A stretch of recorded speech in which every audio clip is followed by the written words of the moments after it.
Hi, my name is EJ Massa. You know what I really appreciate about this episode of Game of Thrones?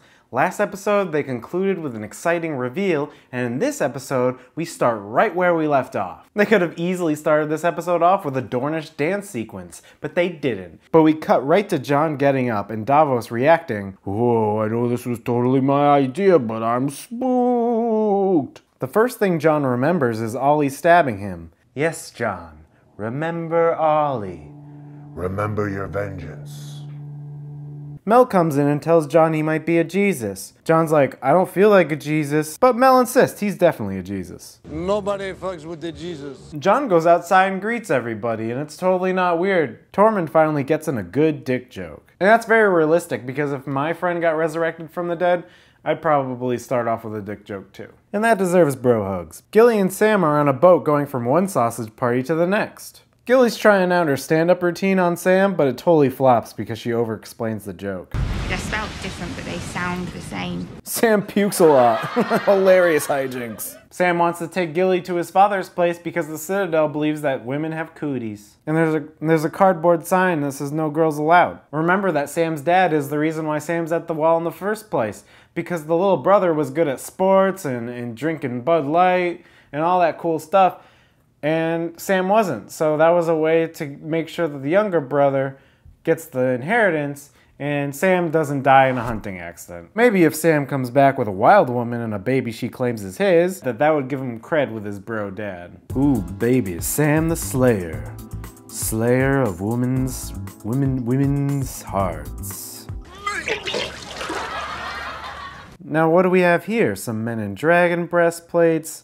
Someone who's probably young Ned. You can tell because Ned strikes me as the kind of guy who doesn't change his hairstyle in 20 years. Bran and Bloodraven show up to confirm that yes, this is indeed a flashback.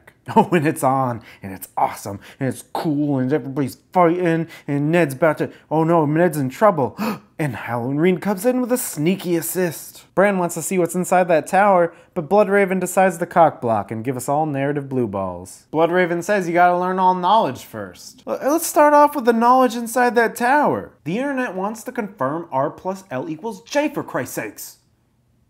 God! The old ladies bring Dany on a trip down memory lane, bringing her back to where she ate a horse heart and saw her brother get murdered by molten gold. Seems like only yesterday.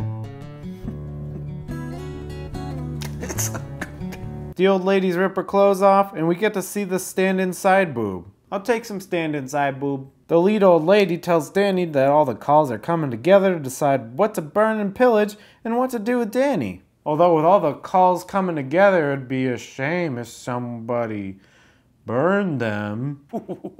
Varys is doing his best Marlon Brando from the Island of Dr. Moreau impression. He threatens some woman who killed some Unsullied. And she's like, why are you mad at me? You guys are the ones who invaded us. And Varys is like, from my point of view, the Jedi are evil. Varys is looking to build up his spy network, so he threatens her son named Dong? Am I hearing that right? I need to check the subtitles on this. Oh, dumb. How silly of me. I must have been thinking of something else. Hey everybody, it's the Tyrion Comedy Hour. On today's episode, Tyrion does his best to surgically remove the sticks from this plot's ass. But he's in for more than he's bargained for because these guys have a serious case of the serious. Tyrion's like, I'm not gonna waste any more money on improv class for you two.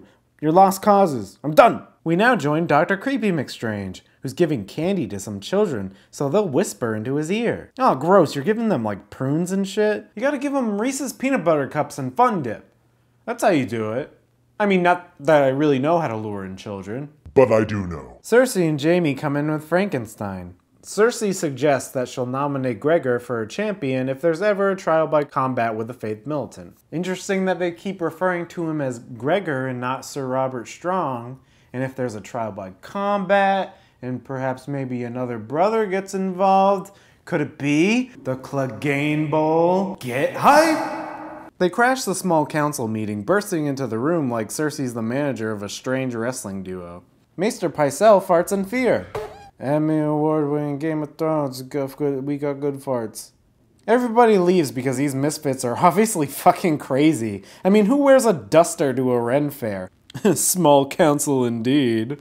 I'm a clever boy. I make a clever joke. They call me Clever Boy. Tommen visits the High Sparrow and does a good show of acting kingly and demanding. But the High Sparrow uses the move Religion Guilt on Tommen. It's super effective! And thus the game of Tommen Pong between Cersei and the High Sparrow continues. I apologize for mixing gaming metaphors with my fantasy show. Nerd. Arya still wants to get into this cult that talks stupid. If a girl is truly no one. Shut up! Seriously, if anybody in a dirty robe comes up to you on the street and says, "A girl wants to join us?" you say, "No, sir. Please step away from me, sir."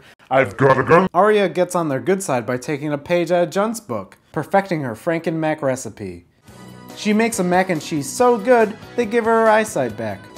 Ramsay's trying to come across as a legit ruler, but Small John Umber is not having any of that horse shit. He's all action, no kneeling. He calls Roose a C-word, Ramsay C-word, C-word, C-word. I think this might be the coolest guy in the North. Of course, right after winning my heart, he reveals he has Tonks from Harry Potter, and Rickon Stark, who's now 27 years old. On top of that, he chopped off Shaggy Dog's head. No, Shaggy Dog. You were the shaggiest of all dogs, despite not being all that shaggy. Nor very dog. Ooh, oh no, oh, it's finally here. It's finally here. Yes, yes, just do it, Jon. Yeah, that's right. Don't even speak to him. I don't even want him to have the privilege of having lines this season. Oh, sweet justice. Okay.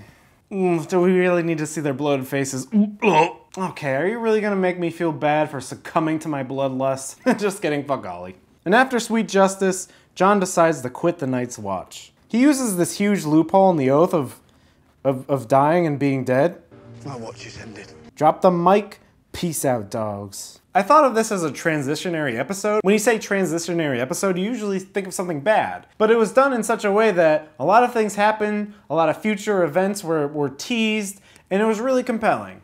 You could tell pieces were being moved around the chessboard, but you were still interested in the game. They've been doing something in the past few episodes I like to call the Jon Sandwich. And that means they start off with the plot at the wall and they end at the plot at the wall. Which is great, because that's the most interesting plot right now. And they put all the stuff in the middle. Some of it might be weird and slimy, but you know, it all works when it's together. And you hold in your hands, and it's delicious. I'm guessing they'll probably stop doing that now, but it's been fun. I'm having fun. I'm interested to see how Jon progresses as a character, because it's been established that resurrected characters come back and they're not all there. For example, Gregor is now a simple-minded monster who takes orders from Cersei, but before, he was a simple-minded monster who took orders from...